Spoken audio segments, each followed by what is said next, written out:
Hello everyone, myself doctor Barkha Singh. Welcome back to our aspirants. Next देखते हैं जीमूतक अध्याय, है ना। तो जीमूतक कौन कौन सी कंडीशन में दे सकते हैं वो सभी हम चीजें इसमें कवर करेंगे।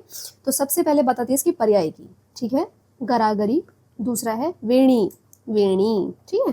थर्ड है देवताड़क, फोर्थ क्या है देवदाली, करकटी, वृत्तकोश, ठीक है। तो ये इसके पर्याय हो गए। इंपॉर्टेंट की अगर मैं बात करूँ तो देवदाली, देवताड़क, गरागरी, ये तीन तो आपको एटलीस्ट पता होने चाहिए, ठीक है। तो वैसे याद कर लेंगे कि जीमूतक के जितने भी पर्याय हैं वो कैसे हैं, देवों से रिलेटेड है ना।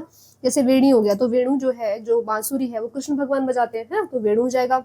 नेक्स्ट देवताड़क, इसमें भी देव आ रहा है, देवदाली इसमें भी देव आ रहा है, ठीक है। वृत्तकोश, तो ऐसे याद रख लो, वृत्तकोश मतलब कोश जो है एक क्या कह सकते हैं, संग्रह, है ना। तो संग्रह कैसा है, उसमें बहुत सारा पैसा है। तो कुबेर वाले जो देवता हैं उनके बारे में आप सोच इमेजिन कर सकते हो। तो जितने भी पर्याय आ जाएंगे वो सारे देवों से रिलेटेड है ना। फर्स्ट वाला जो है गरागरी, वो थोड़ा सा अलग है, ठीक है। तो जो मैंने बताए हैं एटलीस्ट वो तो याद कर लेने हैं, देवताड़क, देवदाली, गरागरी, ठीक है। आगे चलते हैं।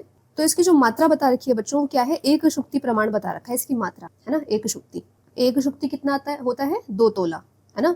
तो एक शुक्ति चूर्ण जो है इसकी मात्रा है। एंड दैट टू जो है वात पित्तज रोगों में इसका जो है इंडिकेशन दिया हुआ है कि जितने भी वात पित्तज रोग है उसमें आप जीमूतक का कितना एक शुक्ति प्रमाण दे सकते हैं, है ना।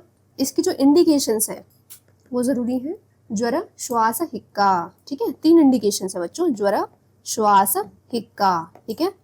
आप सभी को पता है कि मृत्यु के टाइम पे जो है ज्वर और हिक्का ये कंपल्शन है ना। और ये जो मृत्यु और जन्म है ये क्या है, ये देवताओं के अधिकार क्षेत्र में आता है ना, कि कब किसी का डेथ होगा, कब किसी का जन्म होगा, राइट। तो ज्वर और हिक्का, क्योंकि ये 2 डिसीजेज हमारी मृत्यु से रिलेटेड है ना, देवताओं से रिलेटेड है। और देवता वाली चीज हमने कहाँ पढ़ी थी बच्चों, जीमूतक के पर्याय में पढ़ी, ठीक है। तो ऐसे स्टोरी बना के हम याद रखेंगे तो हम भूलेंगे नहीं, राइट। तो ज्वर, श्वास, हिक्का, ये हो जाएंगे इसकी इंडिकेशंस, है ना। और अगर हम बात करें दोषज्ञता क्या है, तो इसकी क्या है बच्चों, त्रिदोषज्ञता है, ठीक है। इंपॉर्टेंट, ठीक है, रख के पूछेगा कि त्रिदोषज्ञ द्रव्य कौन सा है, तो आंसर क्या है, जीमूतक, फाइन। नेक्स्ट अगर हम बात करें इसके टोटल योग कितने हैं, तो 39। इस पे भी क्वेश्चन पूछा जाता है। तो अगर आप कल्प स्थान बिल्कुल टच नहीं करा है, ठीक है, एक बार भी नहीं पढ़ा है, तो एटलीस्ट जो योग है टोटल कितने कितने हैं वो एटलीस्ट पढ़ लेना। जैसे मैंने बताया मदन में कितने हैं बच्चों, 133 मैक्सिमम उतने हैं, है ना।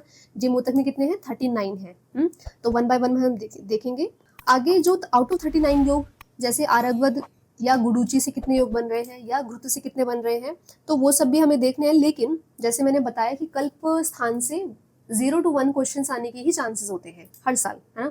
तो इसलिए जो इंपॉर्टेंट है प्रयोग कल्प, हम केवल वही बात करेंगे, ठीक है। तो कल्प योग जो है टोटल हो जाएंगे 39, जिसमें से अगर हम बात करें घृता, सुरामंड, इसमें से 1 ईच योग आता है घृत और सुरामंड से, ठीक है। नेक्स्ट क्षीर योग, जो क्षीर योग है बच्चों वो कितने हैं, षटशीर योग 6 है। मात्रा योग कितने हैं, जो मात्रा के अनुसार बता रखे वो कितने हैं, 8, ठीक है। तो मात्रा योग से हो जाएंगे हमारे 8, ठीक है। इसमें भी जो विशिष्ट मात्रा दे रखी है वो कितनी है, 1 कोल, कितनी है, 1 कोल। तो ये कुछ इंपॉर्टेंट थे जो मैंने बता दिए हैं, एटलीस्ट इसको तो पढ़ना है, ठीक है। बाकी जो लोग इंटरेस्टेड हैं, जिनके पास टाइम है, वो बुक से भी देख सकते हो कि बाकी कौन कौन से हैं।